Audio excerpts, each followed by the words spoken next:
Hello ಎಲ್ರಿಗೂ ನಮಸ್ಕಾರ. ಇದು ಗುರುವಾರದ ವ್ಲಾಗ್ ಆಗಿರುತ್ತೆ.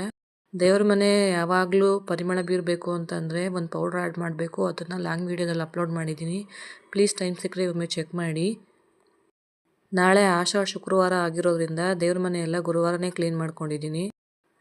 ಕಳಶಕ್ಕೆ ಯಾವ ಥರ ಅಲಂಕಾರ ಮಾಡಿದ್ದೀನಿ ಅಂತ ನೀವು ನೋಡಿ. ಕಳಶಕ್ಕೆ ನಾರ್ಮಲ್ ಆಗಿ ನೀವೆಲ್ಲ ಯಾವ ಥರ ಹಾಕ್ತಿರೋ ನಾನು ಅದೇ ಥರ ಹಾಕಿದ್ದೀನಿ.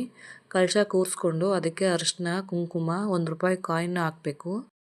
ನಾರ್ಮಲ್ ಅಡಿಕೆ ಅಲ್ಲ, ಬಟ್ಲೆ ಅಡಿಕೆ ಅಂತ ಬರುತ್ತೆ, ಅದನ್ನ ಹಾಕಿ ಈಗ ಕಳಶಕ್ಕೆ ಎಲ್ಲ ರೆಡಿ ಮಾಡಾದ್ಮೇಲೆ ಕಾಯಿ ಕೂರಿಸ್ತೀನಿ. ಕಾಯಿ ಕೂರಿಸ್ಬಿಟ್ಟು ನೆಕ್ಸ್ಟು ದೇವ್ರ ಮನೆಗೆಲ್ಲ ಹೂವು ಎಲ್ಲ ಮುಡಿಸ್ಕೊಂಡು, ರಾಯರಿಗೆ ತುಳಸಿ ಅಂದರೆ ತುಂಬ ಇಷ್ಟ. ಈ ತುಳಸಿ ಗಿಡನ ನಾವೇ ಬೆಳೆದಿದ್ದೀವಿ. ದೇವ್ರಿಗೆಲ್ಲ ಹೂವು ಮುಡಿಸಾದ್ಮೇಲೆ ಈಗ ಪೂಜೆ ಮಾಡಬೇಕು. ಪೂಜೆ ಎಲ್ಲ ಮುಗಿಸಾದ್ಮೇಲೆ ರಾಯರು ನನಗೆ ಪ್ರಸಾದ ಕೊಟ್ಟಿದ್ದಾರೆ. ಅದು ಯಾವ ಥರ ಅಂತ ಲಾಂಗ್ ವಿಡಿಯೋದಲ್ಲಿ ಅಪ್ಲೋಡ್ ಮಾಡಿದ್ದೀನಿ. ಟೈಮ್ ಸಿಕ್ಕರೆ ಒಮ್ಮೆ ಚೆಕ್ ಮಾಡಿ. ನೀವು ಯಾರು ನನ್ನ ಚಾನಲ್ನ ಸಬ್ಸ್ಕ್ರೈಬ್ ಮಾಡಿಲ್ವೋ ಪ್ಲೀಸ್ ಸಬ್ಸ್ಕ್ರೈಬ್ ಮಾಡಿ. ನೆಕ್ಸ್ಟ್ ವಿಡಿಯೋದಲ್ಲಿ ಸಿಗ್ತೀನಿ. ಅಲ್ಲಿವರೆಗೂ ಟೇಕ್ ಕೇರ್, ಬಾಯ್.